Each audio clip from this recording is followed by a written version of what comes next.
চরিত্র ঠিক করতে শাস্তি হিসাবে দিলেন 5 ওয়াক্ত নামাজ পীরজাদা হানজালা। তো ভিডিওটা একটু দেখেন। ওর শাস্তি হবে 5 ওয়াক্ত নামাজ জামাতের সাথে পড়তে হবে, ফজর সহ। আপনার মেয়েরে আমি সমাজের সামনে আনি নাই, কারণ আমি কোনো মায়ের ইজ্জত নষ্ট করতে চাই না, আমি আমার কোনো বোনের ইজ্জত নষ্ট করতে চাই না। যে অপরাধ করছে আমি সমাজে আইনা দাঁড় করে দিতে পারতাম, আমি মানা করছি, আমি বলছি না, আমি তার আনবো না। আপনার মেয়ের ইজ্জত আমি নষ্ট করি নাই, চাইলে আমি এখানে ওরা দাঁড় করে দিতে পারতাম। মানুষ দেখছেন এখানে ক্যামেরা চলতেছে দুনিয়ায়, আমি আমার এই বোনের ইজ্জত আমি এভাবে নষ্ট করব না।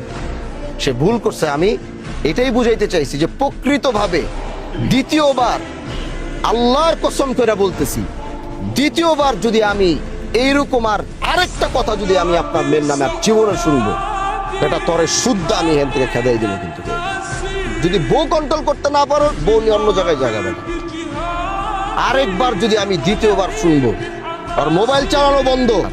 আজকে যে এই বিচার ব্যবস্থা আমরা দাঁড়িয়েছি, এই বিচার আমরা করলে অনেক কিছু করতে পারি, বললে অনেক কিছু বলতে পারি, কিন্তু আমি চাই ও মন থেকে ভালো হোক।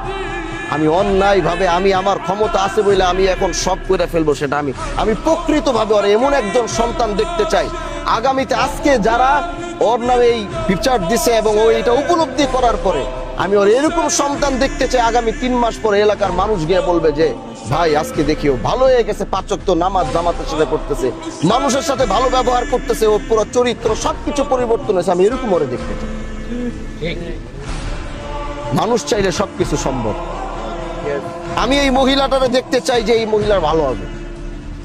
আমার কাছে ক্ষমতা আছে, আমি চাইলে এখন বলতে পারি তালা মাইরা দিয়া কালকে থেকে এই বাড়িতে আর কেউ থাকতে পারবে না। তাহলে কারো বাপের সামর্থ্য নাই ওরা এই বাড়িতে রাখার।